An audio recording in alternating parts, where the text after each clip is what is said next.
All right. Welcome, everybody, to another episode of Sales Pipeline Radio. I'm your host, Matt Hines. Very excited to have you all here. I can't believe it, Ben. It is Memorial Day weekend already. I feel like I just watched the Rose Bowl. I'm serious. Like, it was I'm just so New ready. Year's. And here we are, but it's all good. If you are joining us live today in the middle of your workday and work week, thanks for being here. We're excited to have you here. If you wouldn't mind saying hi in the comments, we'll be able to see that. If you have a question, if you have a rebuttal, if you have a rant based on what we talk about today, we'd love to see that. We can bring your comment up on screen and we'll have some fun with it that way. If you're watching and listening on demand, thank you so much for doing so. You can find every episode of Sales Pipeline Radio on demand at salespipelineradio.com. Very excited to have with us today B2B legend, co-founder of Peel, graduate of Techstars 2024, Ben Henson. How you doing, man? I'm doing great, pal. What did I miss in that list? What did I miss? Proud University of Vermont graduate. Yes, proud dad to two wonderful kids, an 8 and 4-year-old. Happy gardener. Happy for spring. Live in Bend, Oregon. Have never been able to even consider leaving B2B demand gen We're stuck here now. Over the last 25 years. I think this is it for me. I think we're here. This is it. The destination has been reached. So I want to talk about Peel. I want to talk about entrepreneurship. I want to talk about the arc of your career and what you have done. You were at I wasn't say startup, but just a tech company running sales for 11 plus years. Yeah. And now you're running a business, and that's a big change. I want to talk about that. But first, you mentioned that you're a gardener. Like, that could mean a lot of things. What are we putting in the dirt?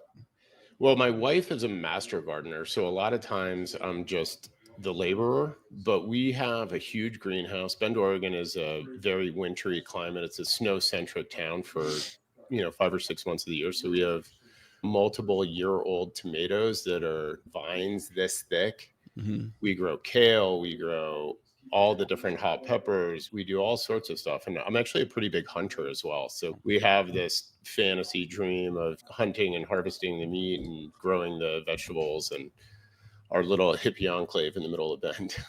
That's awesome. That's really fun. Cool. Yeah. So like I said, you were Integrate for a very long time, Mm-hmm. Rose through the ranks, running sales there. What went through your mind? Because I've been through this process as well. Why the hell did you decide to start a business? What made you decide that going from employee to entrepreneur was a good idea?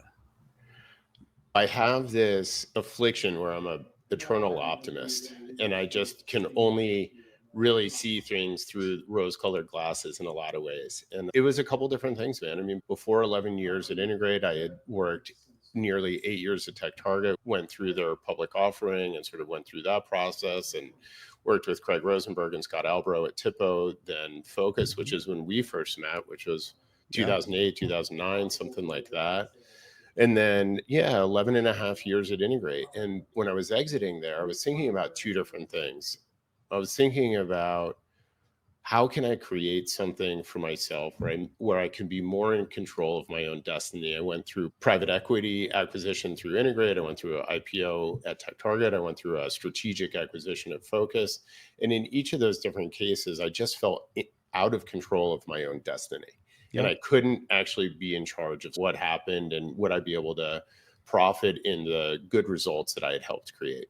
Right. So that was kind of like one part of it. And the other part was I had a really great partner who was willing to let me take a risk and is a person who has insurance and makes a good income. And sort of like, so the risk seemed a little bit lighter. Yeah. And it seemed like I could kind of try and grab that brass ring a little bit better. And then the third was the market opportunity. So when a guy spends 25 years in demand gen, understanding that intricacy and where there's opportunity felt very clear to me. It just felt very obvious. And it wasn't creating a new demand gen product necessarily. It was how can we actually give the buyer what they would be interested in consuming?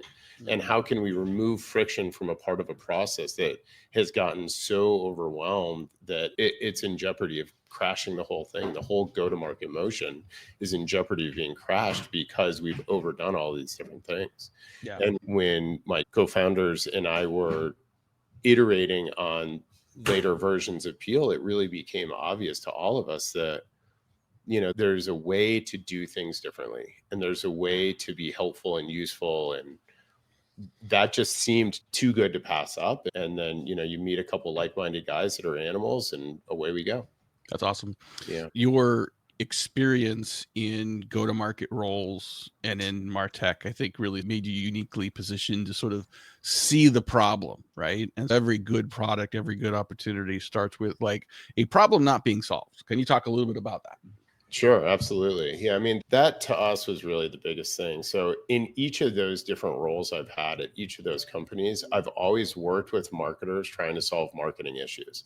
So, I've been a seller living at the intersection between sales and marketing, and how difficult that job is, and how there isn't real opportunity to work outside of the traditional confines. Now, in the last 2 years, AI has come onto the scene and a whole bunch of different things have happened, but the actual process of a organization and an individual having a conversation still is disjointed. So as we looked at it, what we originally thought was the part of the process that seems to be ripe for opportunity isn't the demand gen. I know I can capture as many CMOs at this size organization as I want. I can get them to download a white paper. I could get them to go to a webinar. I know what events they're going to go to.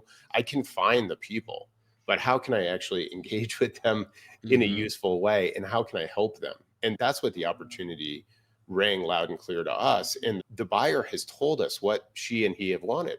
And that's leave us the hell alone. Like, don't come at us. So with AI, was there an asynchronous way to go in there at the time that they're actually thinking about this one problem that I could solve for them? Is there a way for me to engage with them in a meaningful way that's actually going to move their process along a little bit?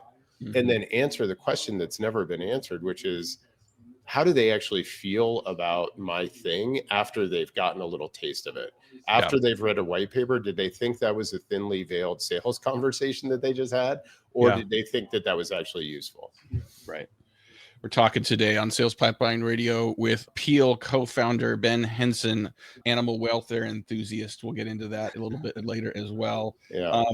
And we're using, I mean, just full disclosure, we're using Peel as well, like, using it for testimonial development, using it for customer onboarding. There's so many interesting use cases for this. I assume you guys are still in what I think Sangram will describe as like problem market fit, right? And saying like, we know there's a problem. Is there a market for solving that problem, and how do we monetize a market to solve that problem? So it's a little bit of a game of Jenga you play at those early stages. Talk about that process a little bit, because I think a lot of people listening to this show, like, have not started a business, have not been grappling with that firsthand. Just, I mean, don't want you to give away any secret sauce, but like, talk about that balancing act.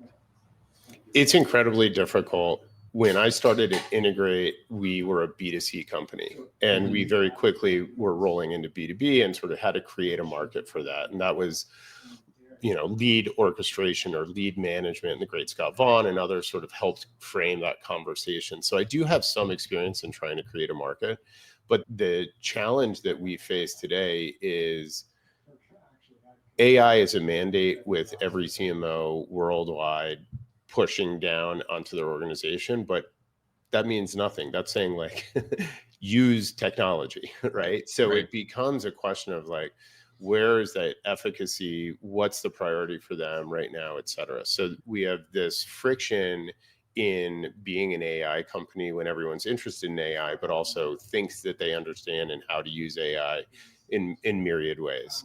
So that's an interesting market force that happens. And then the second thing that we're really learning more and more about, that has been more of a friction point than we planned on, is our tool can be as great as it is, but if the marketers aren't getting it out to the market, then people don't see it.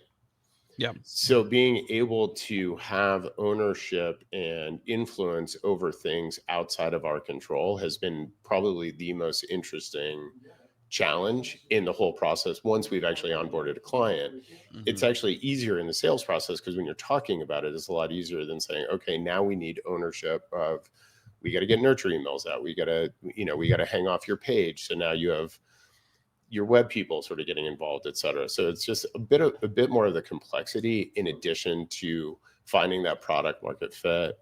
The last interesting thing for us is we have such a horizontal product. When you think about who all would you want to have a conversation with, that list gets real long, real fast. Yeah. And so stacking the priority and the intent around, okay, this is the thing that we have to go solve for. Let's go learn how to do this well. And then bring that out into other spaces has been an interesting challenge in of itself. I bet it has. Yeah. Well, I definitely encourage folks to check out peel.ai. I think there's so many different use cases for this, and definitely, give it a whirl. Let Ben know what you think along the way. I want to change gears a little bit and just talk about life and just finding your path. You've had a long, successful career in go-to-market. In the midst of your time at Integrate, moved from the Bay Area up to Bend. Talk about life design a little bit as the way you think about it. Mm-hmm. In terms of like you, just even in our last 10 minutes, you've talked about your amazing partner, your kids, living in Bend, spending time outside. I mean, work's important, obviously. And when you're starting something, you have a passion for it. And I know firsthand it can be all consuming. But if it's all consuming, then that doesn't lead to a very good life, quite honestly. Mm-hmm. So I just would love to hear you for others that are in some version of that journey, maybe early stage of it. Kind of what have you learned? When I was getting ready to exit Integrate, I created a mind map for myself. And anyone that's interested, I'd be more than happy to share. We can link it in the comments of this post on LinkedIn. But the idea to me was, I don't know what the answers are, but I can think of a bunch of questions. And a bunch of those questions that came up to me were lifestyle. Do I want to make a comfortable living and try and figure out a way to work 25 hours a week? Do I want to try and go grab a brass ring and create financial independence for my family and myself? Do I want to incorporate mentorship, which is something I really enjoy, into my professional world, or do I want to pull that back? Do I want to work for somebody else? And if I work for somebody else, what do I want that opportunity to be? Do I want it to be safe and secure in an enterprise, or do I want it to be wilder, more chaotic, but highly creative in a startup? Right. And I just kept asking myself more and more questions. And ultimately, through my questioning, even without answering those questions, it became abundantly clear to me what I wanted to do. Mm-hmm. And the catalyst for me ended up being, do I want to be a W-2 anymore? I could answer that question as no. I did not want to work for someone anymore. I wanted to chart my own path. Yep. So that was my first clear decision that I made. And then I was able to very quickly build a whole bunch of other things. Do I work in an advisory for myself? Do I start a company, et cetera? So I think that, to me, it's asking the right questions, even if you're not capable of answering them right now for yourself, that is so incredibly useful and impactful. And because I was able to do that at times when I get out of balance, which I'm often out of balance as a founder, I can actually say, okay, this is intentional. This is a period of time. This is what I'm doing for it. I can name it. I can talk to my wife about it. I can even talk to my kids about it. Sort of like make this stuff known and understood. And I'm also a huge fan of constant evolution of myself and who I am. I don't want to be known as this person who I was 10 years ago or 15 years ago or even 6 months ago, because I'm not. I'm trying to evolve every single day.